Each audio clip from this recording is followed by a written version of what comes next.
남편이 보는 앞에서 시어머니가 세상 좋은 시어머니인 척 하니까 남편에게 얘기를 해도 남편이 믿지 않는다고 하셨는데요.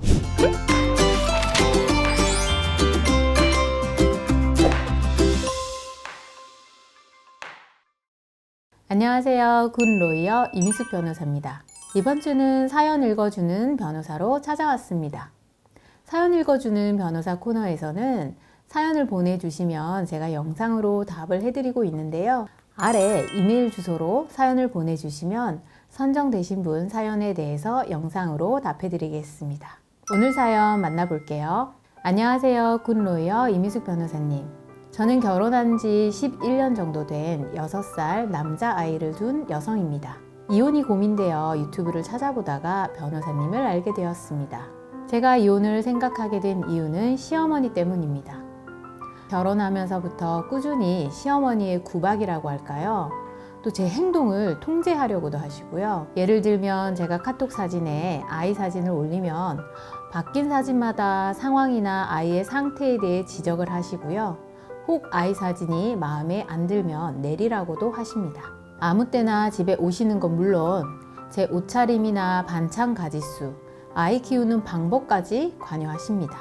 한 번은 제가 기분이 너무 안 좋아서 제 부정적인 기분 상태를 메시지 창에 써놨더니 본인에게 한 말이냐며 전화가 와서 소리를 지르시는 바람에 그 후로 현재는 멀티 프로필을 통해 따로 시어머니 것만 설정해 둔 상태입니다. 하지만 더 기가 막힌 것은 이러한 행동이 남편이 있을 때는 전혀 다르다는 것입니다. 세상 착한 시어머니세요.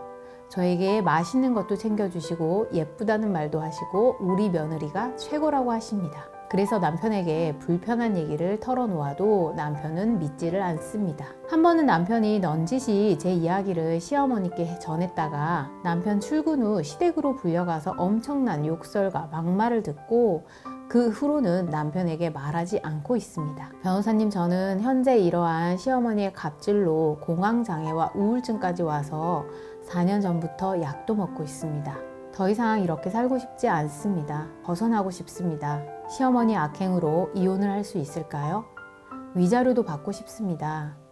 그런데 전 결혼하고부터 쭉 전업주부여서 돈도 없고요. 아이도 제가 키우고 싶은데 재산 분할 받고 이혼할 수 있을까요? 양육권도 친권도 제가 가져오고 싶은데 가능할까요? 네, 오늘 사연 만나봤는데요.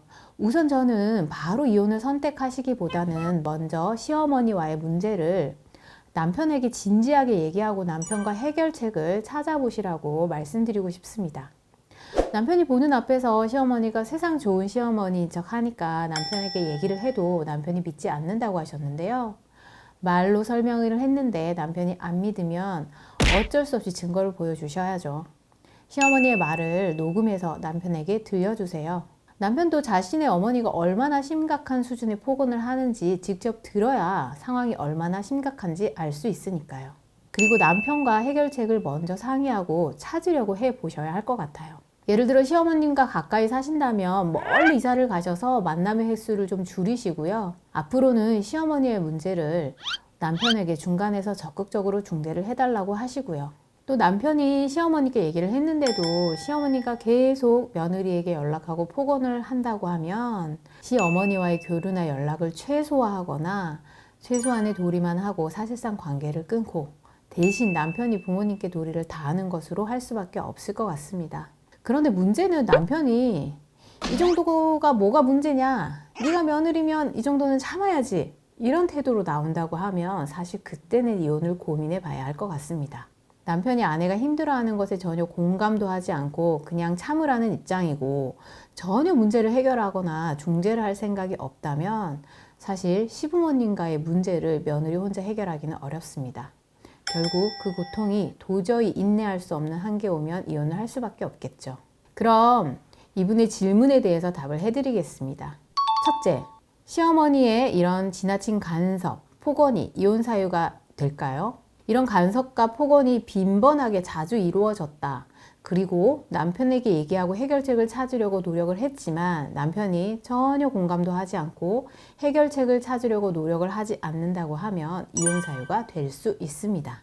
시어머니의 이러한 행동이나 말, 그리고 남편의 노력 부재는 재판상 이혼 사유 중에 민법 840조 제3호 배우자의 직계존속의 부당한 대우, 그리고 제6호 기타 혼인을 계속할 수 없는 중대한 사유에 해당할 수 있습니다. 그런데 이혼 소송에서 이런 재판상 이혼 사유가 인정되기 위해서는 증거들이 있어야 합니다. 시어머니와의 대화나 전화 통화를 녹음하거나 시어머니와 주고받은 카카오톡 문자 내역이 증거가 될 수 있는데요. 이런 증거들을 바탕으로 해서 남편이나 시어머니를 상대로 위자료 청구를 하면 위자료도 받을 수 있습니다. 위자료 금액은 대개 3천만 원 이하로 정해집니다. 둘째, 이혼하면 재산분할도 받을 수 있는지 궁금해 하셨는데요. 결혼한 지 11년 된 전업주부라고 하셨는데, 전업주부라 하더라도 혼인기간이 10년 이상 되시기 때문에 약 30% 내외의 재산분할을 받을 수 있을 것 같습니다. 전체 재산의 규모가 많은 경우나 혼인 전에 소유하고 있었던 재산이나 증여 상속받은 이런 특유 재산이 포함되어 있다고 하면 이 재산분할 비율이 더 줄어들 수도 있고요. 만약 친정에서 지원을 받거나 혼수나 예단을 많이 해 오셨다면 그 비율이 올라갈 수도 있습니다. 셋째, 6살 아들의 양육권도 갖고 싶다고 하셨는데요. 전업주부라 양육권에서 불리할까봐 걱정하고 계시는 것 같은데요. 양육권을 결정하는 요소는 여러 가지가 있습니다. 지금까지 아이의 주 양육을 누가 해왔는지, 이혼 소송할 당시에 누가 양육을 하고 있는지가 중요하고요. 그 외에도 경제적 능력, 아이와의 친밀도, 양육 환경, 양육을 도와줄 사람이 있는지 등 여러 가지 사정을 다 고려합니다. 요즘은 전업주부라고 해서 특별히 양육권에 불리하지는 않은 것 같습니다. 재산분할 받고 양육비 받으면 되니까 직업이 없다고 하더라도 양육권을 빼앗기는 것은 아니니까 너무 걱정하지 마세요. 전업주부라도 본인이 아이의 주양육을 해왔고 아이와 정서적으로 친밀하고 이혼 소송할 때 양육을 문제없이 잘하고 있고 양육 환경이나 양육 보조자에 대한 부분을 잘 입증하면 충분히 양육권을 가져올 수 있습니다.